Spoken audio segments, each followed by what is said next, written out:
Hi, everybody. Charlie here. This week, it's episode 7 of the Cherry Podcast, and we talk about the hype around Zero Cool Cards' first release. That was the brand new Gary V set.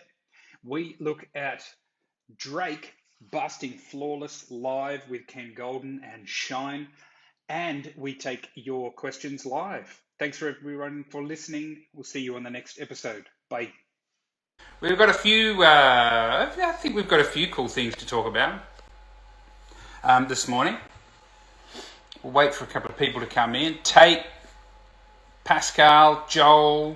Joel Hinton. That's cool because there's a soccer player called Joel Linton. Oh, okay. And it's probably got nothing to do with that. It's probably literally just his name. But Ash Peters. it's like the Michael B. Glenn. Isn't that joke they use in Space Jam where they get Michael Jordan and it's Michael B. Jordan? Yeah. That's a good joke. I like it. Yeah, I like that. I did like that one. Good morning, everybody. It is the hobby chat for Thursday. It is T minus like 6 days before we go on the plane over to Vegas, and maybe we do one of these this time next week from Vegas in the hotel room. That'd be fun. I don't travel well. No, neither do I. Neither of us do. I'm like 2 days. I'm just a mess. And I try to do those things that people say, like try to get into that sort of zone, that time zone before you leave. Like I'll try to get up that night before and then sort of lay down. It doesn't work for me. Nah. It's just going to be a write-off the first couple of days over there, but we'll get there. A few things to talk about. One of the probably the first thing happening in the hobby this week was the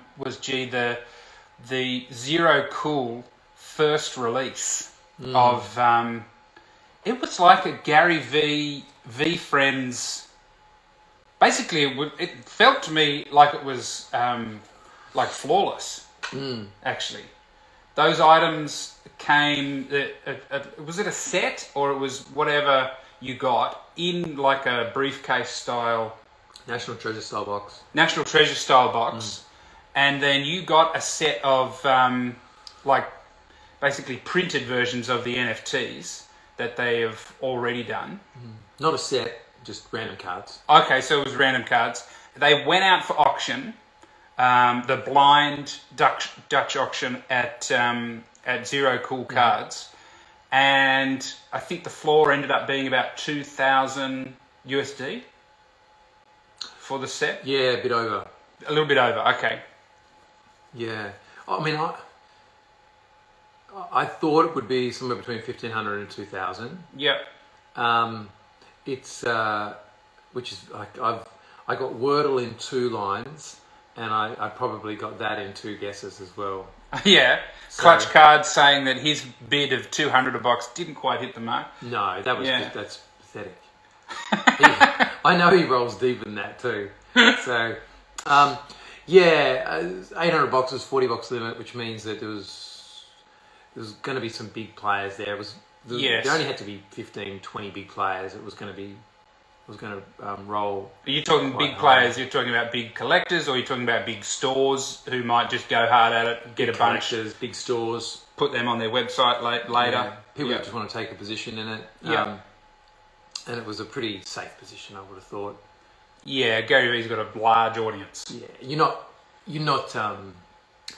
not dealing with Ma and Pa Kettle manufacturing company. This is the company that's about to take the reins. They've been given this is maybe their rookie season, but they're the Zion Williamson. They're going to get the keys to the league. Yeah.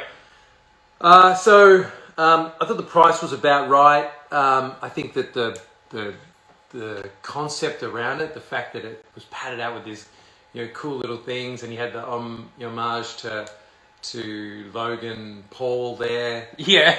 The reference to his sort of 90s sort of VHS community. Is that? Yep. You're big on that film, yeah? Well, it is that it's hackers from like 90 $6.97, maybe 95 even, something like that. Yeah, and that's the thing about Zero Cool that excites me. It's less the Gary Vee stuff because I have sort of I don't really care about it. I get people dig it, and that's cool. People dig lots of stuff that I don't get into. But the thing that excites me about Zero Cool is that they talk about culture and TV and film. And he was on Sports. Josh Luber was on Sports Cars Live last week. We were watching it in the store. Jeremy. When Josh Luber starts talking about that side of things, I get excited about that because I think about, does that mean that they're going to go after TV and movie licenses? For example, there's a big Jurassic Park movie coming out later this year, and it's the last one that they're going to do probably for maybe ever, or certainly for a while. They're wrapping up this new trilogy of films. They're bringing everyone back. You've got Sam Neill in it, you've got Goldblum in it again, as well as Chris Pratt and everybody else. What if there's a bunch of cool, here's a Zero Cool set of Jurassic Park cars. It's got autos, it's got sick, inserts, it's got the T-Rex, it's got all of that. That's the sort of stuff that I like, that I think, wow, imagine if a company started doing cards like that again. That would be cool. Oh, well, they're going to do that. I mean, I think the movie licenses and TV licenses are traditionally hard because there's no incentive for those people to sign. They're already they're making enough money. It's like herding cats trying to get those sets created. So I think traditionally, I think Rittenhouse and Cryptozoic have had a lot of difficulty in getting them to the market. But but I agree. The thing about Zero Cool is that aspect of it, and I think that what we learned from that VeeFriends launch is that it's clear the vision, the top level, the message that Luber's trying to get out is that, I mean, he kept saying fair pricing. Yeah. They clearly want fair pricing. Did they get it with that release? No more so than any other release. I mean, it's this concept that somehow the Panini stuff, these prices are not fair prices. Like, well, they're fair price. They're fair prices in the sense that if you list every single box that you've got at 10% less than those prices right now, they'll all sell. Like, they're gone. Yeah. Is that a fair cost that Panini intended when they made the product? No, it's not. They intended it to be far less. Yeah. But it's fair in the sense that that's the market price right now. We found that's right. VeeFriends stuff went for the market price they are right now. Yeah. I remember 1920 Prizm Hobby. I think the photos were like, I want to say like $17.50 US, I think, on the Dutch auction. And I like Dutch auctions. Yep. I much prefer them to blind auctions because you see it there in front of you, and it's potentially dwindling in your head. Is that the one where it starts high and then it comes back? It starts at a rate. Yep. And then drops. Yep. So you can see it, and you don't know what the volume is that's left. Yeah. And so what your brain does is goes, oh, it's all going. Yeah. And so you immediately, you end up trying to bid a little bit more than what. But I've been involved in them my whole life, and so I like Dutch auctions because I feel like I've got a real understanding of the bottom there. It's not hidden behind a wall. However quickly you get the results of that wall. But when those photo boxes ended at like $17.50 US, I was like, well, that's ridiculously cheap. Yeah. That's massive unders. And we went to market and we bought all of it off eBay. Yeah. At like 30% more than that. And then 6 months later, it was worth 4 times that price. Yeah, okay. But at the time, I remember the noise was that this is so unfair. This pricing is really unfair. And it was only unfair when compared against the ability for people to buy 2 units the year before at a quarter of that price. Yes. So this concept of fair, I think, is completely distorted. Fair, at its very core, is probably hits a Walmart shelf, and you or I could potentially go in. Yeah. And we've got to line up, probably. We might have to fight some other dude in the aisle. Yeah. Yeah. That's fair. And you're big on that. Somebody might brandish a weapon. I think they have. Yeah.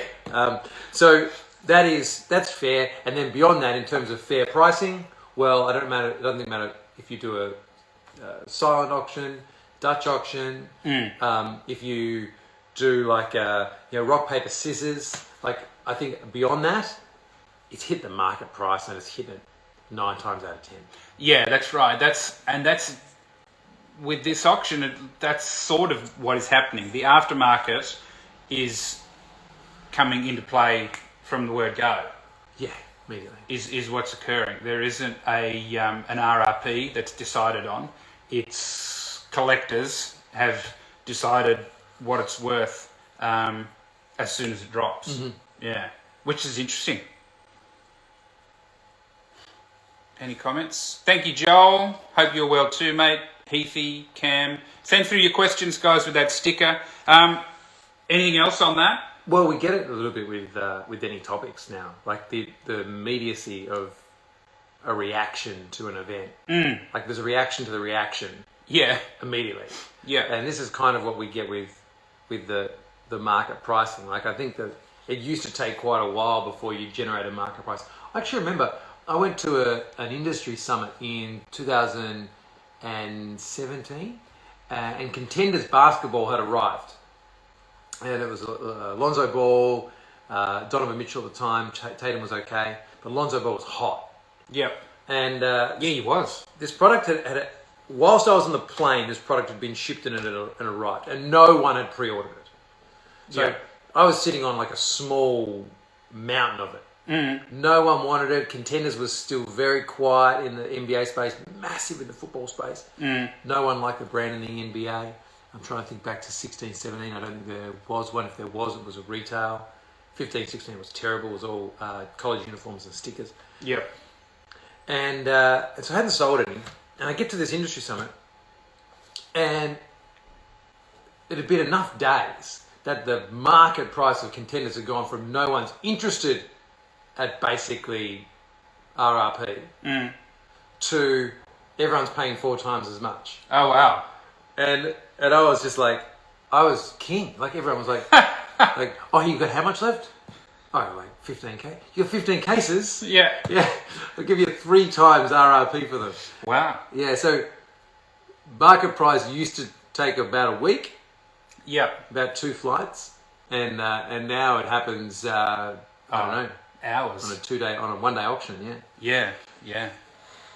Very interesting to watch how things are going. The other big thing that's happened this week, of course, is that we all discovered that Drake is a massive collector. Yeah. Posted to his Instagram stories a huge amount of flawless boxes, big stack of briefcases, and busted live with Ken Goldin, of course, and Shine. Last night, I didn't watch it because it was happening on the other side of the world. It was up. He kept calling, and I was like, It was up super late watching it, but he hit a huge jar, it's the right time to hit jar at the moment. yeah, he's playing well. Not the guy you want in that set though. You think so? No, well, like, Why do you like jar? no, because Everyone likes jar. Just like jar. No, because you literally have busted the most expensive product arguably ever in the world. Yeah. You have literally hit a 101. Yep. He's balling out. It is absolutely one of the sort of key 101 sets. And you missed the logo man. It's literally like, it's almost like meeting... I've just got Maria Sharapova in my mind, but I'm not a fan of hers anymore.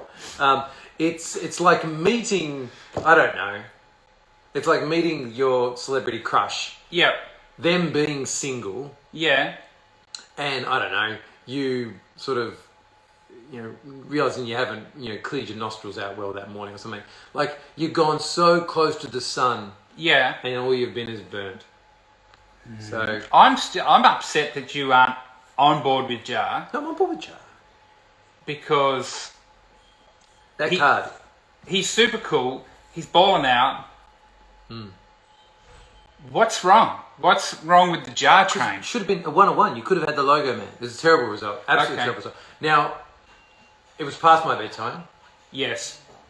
Me too. But Ken mentioned during the feed that he had 1,500 people watching at 3 a.m. Now, there's probably a little bit of mayo there. Maybe it's like 1,300. It probably is. Round him up. He didn't have his glasses on. Might have been 150 at a push. Unless Drake put in a watch party, I'm not sure. So big following, 1,500 people, 3 a.m. in the morning. And everyone was tuned in. They did a case each. Shine was watching. Shine, one of the absolute most passionate, best collectors in the hobby, has been there for the run. He's been there way before when. But when are we going to see live breaks move into mainstream entertainment? Because this reality concept of what's inside the box has to, I think, it just has to convert. Like, if you had Drake and let's say Drake and Gary V doing a live head-to-head break of product, people are tuning into that. I feel like we're pretty close to a point where it's actually mainstream entertainment.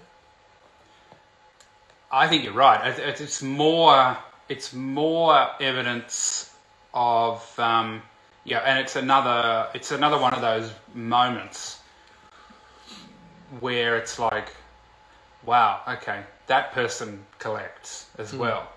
Another one of these huge stars who, previously it's been, who have we had? We've had we've got LeBron himself snaps up his own exquisite cards, apparently.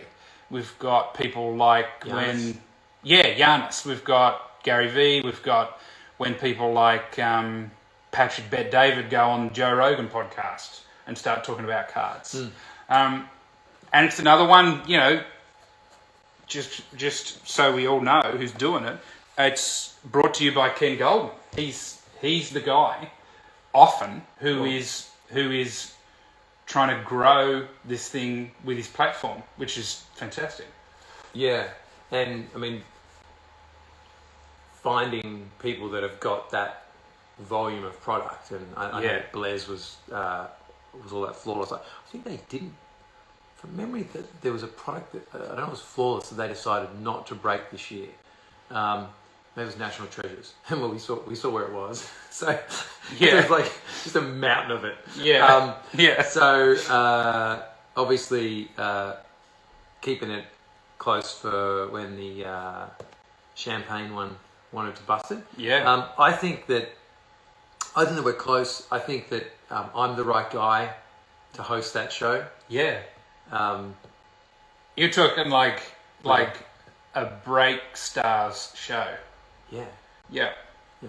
When are we going to get the? When is the? They're already doing it, aren't they, with Golden, and they're doing one in the States. It's like a Netflix. Card reality show. I'm keen to see it. I'm keen to see it too. I actually wanted to do that idea with Cherry. You saw my original business plan. I wanted to have Cherry to be a live store. I think it's really. I think it works in the porn star space because you have the perception that they hardline every offer. Like, this is worth. You get an expert. It's like, this is worth $10,000, and they go, "I'll give you 500." And the person's like, "I want 2." But in the card space, the thing I get is that someone comes in and it's like, eBay says this card's worth $1,000, and you go, I'll give you, unless you say I'll give you 1,000, you're a dog. Yeah. You're a dog. So I think it doesn't work in the card space. We have great fun with people in store. Yes. But I don't necessarily think that it would convert. Whereas Golden Show, I'm sure it's going to be a lot of amplified stuff. It's probably going to be interesting. Yes. I do think that super expensive products being open competitively by like super rich people is kind of cool. Yes. Yeah. People will watch that. Yeah, it's kind of fun. Yeah. I'm excited to see what they do with it because they might even have the cameras in Vegas. Yeah. That'd be fun. Me and a holographic Baby John Burgess. Oh. But he's my girl and I'm the host. Hologram. That's too niche, I think. Talking about things that got a lot of people interested, WWE Prizm has to be one of the most anticipated sets. We just saw we just had a reveal of Stone Cold Steve Austin's Prizm, which is coming out. Big stunner, I think, on Kane, which looks fantastic. Beautiful looking card. What is going to happen with this product? It's obviously debut Panini wrestling cards. It's already being listed in the States, I think, at $900 USD. Yeah, it's cheeky. Adam at Takaba went up at $700 a box. Yep. Gone. Sold straight away. So up to $900 already. Yeah. US. Yeah. This is one of the...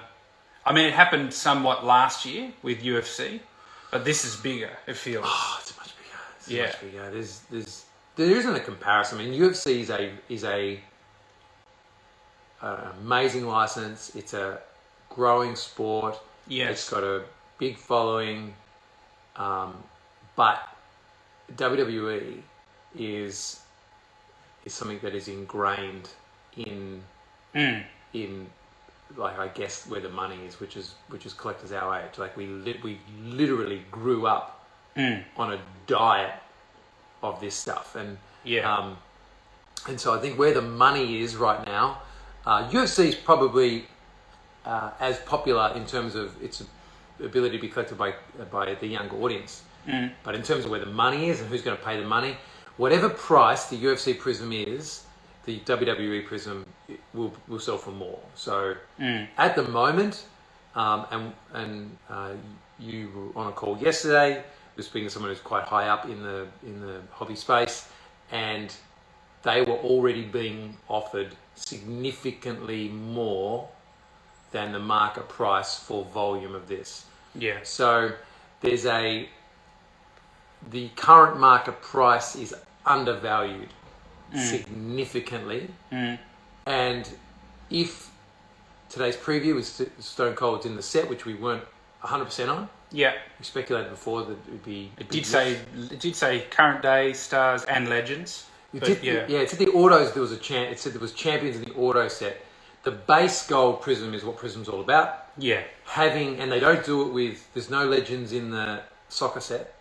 In the base set. So having that and knowing that we're going to get potentially the legends and potentially, because Panini do like doing this, where they'll all be themed doing their finisher. Right. That would be a big. That's 2 times, I think. If you know you can get The Rock in the middle of he's going like I think you're going to get Hogan big leg drop. Like I feel as though Undertaker do it like crossing the arms in front and going like yeah. It's just going to be it's undervalued. Today, a box of F1 Chrome 2020 sold for almost 5,000 Australian dollars. What is in these Topps Chrome F1 boxes? Well, I mean, is it Louis Hamilton? Yeah. You've got potentially the greatest Formula 1 driver of all time, and a bunch of rookies: Norris, Russell, Verstappen's first. Yeah. So people are on the Lewis Hamilton chase. Oh yeah, absolutely. Yep. So the F1 Chrome, I don't think is going to be as big as WWE Prizm in the long term. There you go, I said it. No. No, I think you're right. I mean, WWE just always going to have I don't know. F1 seems to go in these little peaks and valleys of interest. When there's a big rivalry on, it blows up into the wider public consciousnness. But most of the time, it's a pretty hardcore group of people. Yeah. Who are into it. But WWE it seems to be bigger. Because like Vince literally gets to write his storylines. Like when he sees like if he was in charge of F1 and he saw that this amazing young Lando Norris was coming through, he literally would go, "Oh well, Lando Norris is going to be the greatest ever Formula One driver." Yeah. And so he could just decide we'll give him a big push. Yeah. Yeah. I feel as though that is that space to make sure that the storylines are always reinvented and interesting. So I'm all in to the WWE Prizm. Yeah, it's going to be fantastic. Now, before we go into some questions, what do we need to talk about for next week? Because there might be some people watching now or listening who we're going to catch up with or be able to see. Well, just before we get to that, this week, speaking of the Chrome, F1 Chrome has been smash, like a home run. Yep. I felt maybe the second round it might fall away a little bit, where the rookies come from. Evidently, Mick Schumacher can be a rookie again. Okay. So that worked. There's an Aussie guy in there who's selling extraordinarily high. Yep. It's been cool. The Lewis Hamilton auto this morning sold at auction, number to 99 for $21,000. $21,000. Like this product is just. And one thing I do want to mention to people that are interested in collecting it, because there's two different versions of number to 25 cars, two different versions number to 50 cars, two different versions number to 10. To make sure if you're investing in these singles, go at the true variants, the original variants. What were the variant colors that were popular in 2020? And double down on those. Pay premiums for those, even though they might be printed to the same number. Because long term, people always prefer the original colors. Right. So don't get misled by just the number on the back. Collectors are a little bit more nuanced than that. Yeah. Okay. Yep. You want to talk about mint? Yeah. What's happening? What can we get teed up? Is there anybody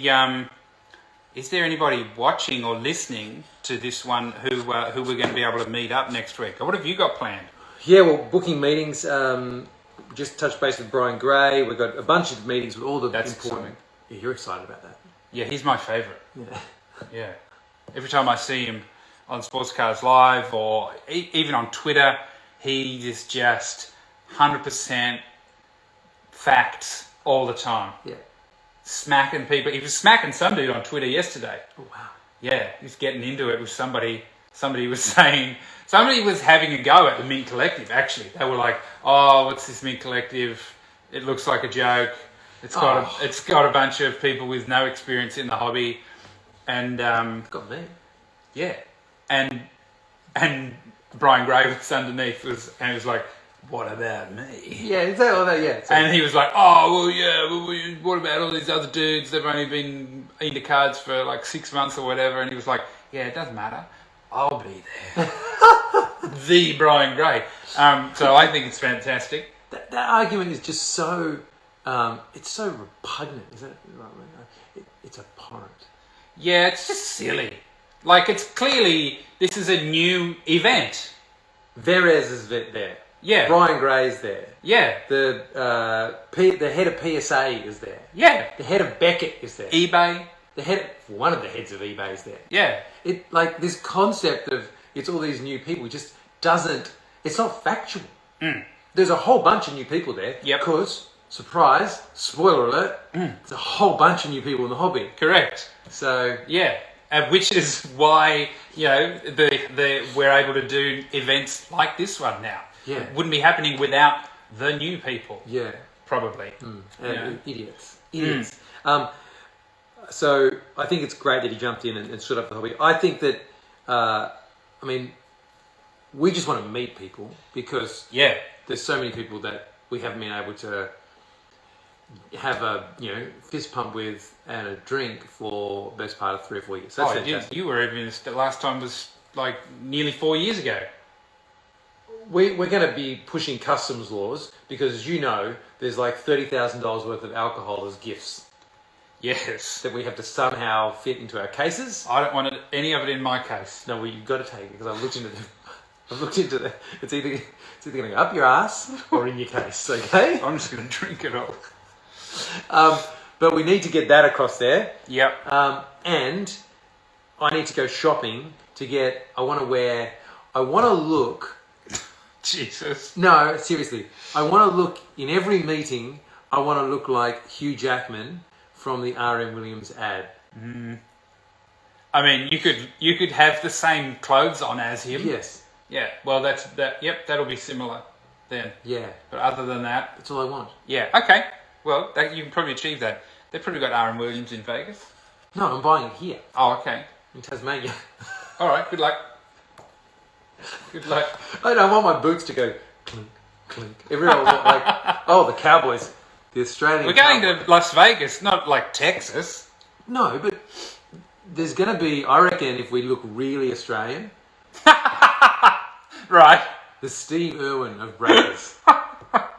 Okay. I'll go down to Hard Yakka and get like the khaki Yeah. shorts and shirt. Man from Snowy River. Yeah. Okay. That'll be very silly. Let's have a look at some of your questions. We've got 9 here. That's pretty good. And why don't you say no questions? There they are. Kenny would have gone, he would have won 900. Yes. From Rick Ellis. What are you hoping to see and achieve in Vegas for the Mint Collective? Well, the main thing is to see everybody who we haven't been able to see for so long, or people that we've only seen via DM or via YouTube screen. Yeah, well, the last time we had like a big, a big summit was a digital one, an online one, and we walked away with a fantastic partnership with Fanatics. Yes. Which was, I think, one of the first of the partnerships with their memorabilia mystery boxes. Yep. Authentic memorabilia, and that was just an absolute stunning success. Yes. Way before the whole Fanatics deal started, which is good because it meant that we weren't just sucking up to them because they got some nice contract. Yeah. So, hope they remember that. Fortuitous. So we're looking to walk away with more partnerships. Maybe that is, more than 2 cases of Leaf product every release in Australia. Yep. Maybe it is, we've got 4 times the amount of baseball and Formula 1 cards from Topps. Yeah. Maybe it's Panini just want to make a bronze statue of me somewhere in Burke Street Mall. Yes. Like, yes. Next to the statue of John Batman. yeah, which they've mentioned. Yeah. Did they? No? That'd be good. Yeah, relationships, because that's what it's all about. Statue. Multiverse collectibles. Here's one for you, G. Because you're the king of Marvel. Yeah, you can see this. That's the problem. Are 2017 purple Marvel PMGs worth buying? No. Why not? Oh, They're cool. no, they're not. You've told people, and you've bought cards that you thought were dreadful that have come in here, and now they're worth more. So wrong again. What are they from? Upper Deck did this staff PMG, and I remember there was a Tiger Woods one, there was a Mike Tyson one, and for years they were like the absolute bottom of the barrel. Like you could just see these obviously people that had previously employed by Upper Deck were just like they wanted to get rid of them at like $300-$400 on eBay. Yeah. And it was almost like trying to sell your engagement ring after the divorce. Has it got like a staff stamp on it or something? It's just a colour wave that they didn't use in Oh, products. okay, right. I think, I don't remember. And no one ever touched them. Well, my understanding is that these ones here, these purple PMGs, I don't know what product they're in, but there's like a Doctor Strange one I see all the time, were like the most overprinted PMG that's ever been created. Okay. And so, I'm just not interested. Not interested. I like pack pulled inserts. Right. Okay. Oh well, look out for 2017 purple PMG to blow up in 2 weeks' time. I'm worried about my memory with my payments. Pack Bakes. Thoughts on autographed Fnatic jerseys? I think they'll rise soon. I bought a jar right before this season. Smart. I don't see them rising. I think that signed memorabilia is a different type of collectible. I think it's a collectible very much to do because it engages you with your favourite athlete. I think they are fantastic to display. Like you look around your house, people walk in, they're like, "You're a cool guy." Like, I can tell you're a cool guy. You've got a Bill Paxton print on the wall. You're a cool guy. So I think that's what they are. Whereas a card kind of hides in your cupboard and goes up and down in value. So no, I don't think they'll go up in value. Really cool though. Yeah.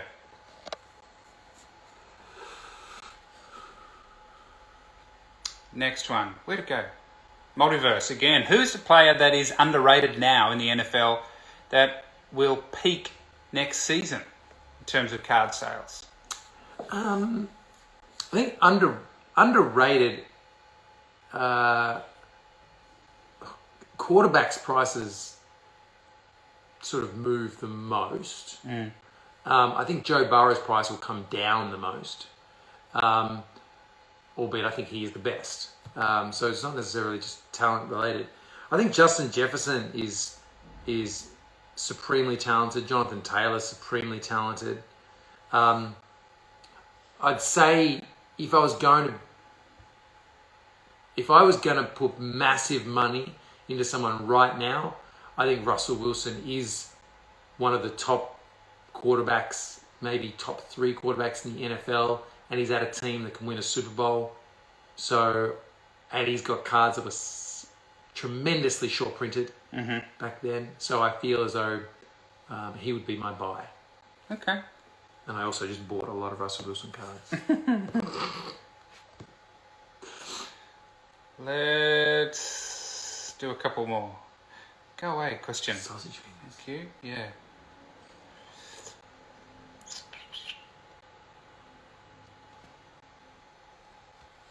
There's a nice question. Ash Peters, reckon there's any chance of a Kyrie boom? None. Why not? Because Kyrie was amazing. Still is amazing. And his cards didn't move. Well, that's true. So he's only going to come back and be almost as good as he was. So I can't see it happening. And is he going to come back for long enough? And how old is he now? He's not like old. I think he's in the at-risk category for COVID. But he's not. I mean, he's not. He's not at the peak of his powers. Even if he was, can't see it happening. He's unfortunately those days are gone. Go away, question. What should I buy if I'm broke? Jaya Tree, Donruss soccer this year and be broke for 2 more years, like Gary Vee says, and then you're a millionaire. There we go. Let's take one more from Hoop Hits. Good question. How much additional interest do you expect a Drake flawless opening to a track? I don't know. I mean, it's already generating some. Yeah.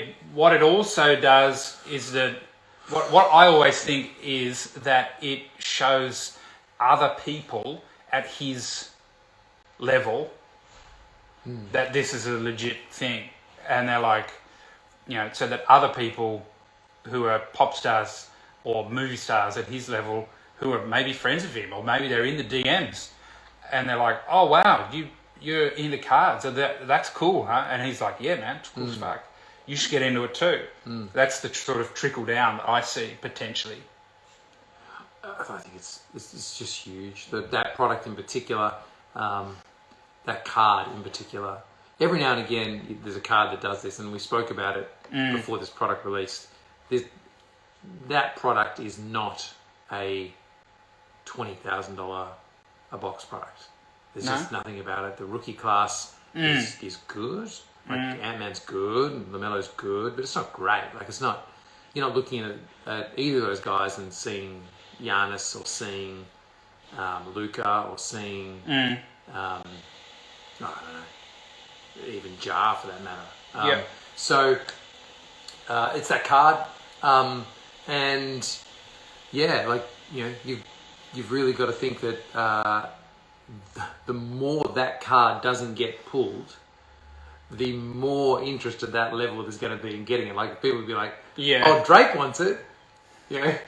Some rapper who hates him is probably like ordering 50 cases today from eBay. So good luck to him. Fantastic. Let's fight. Let's have it on. Let's have it on TV. Larry Emder, bring him back. Just Drake versus. Yeah, that'd be cool. Thank you everybody for your questions. Thank you for tuning in. We will see you next week, maybe from Las Vegas. Yeah. From beautiful Las Vegas. Fantastic. Thank you everybody. See ya. Bye.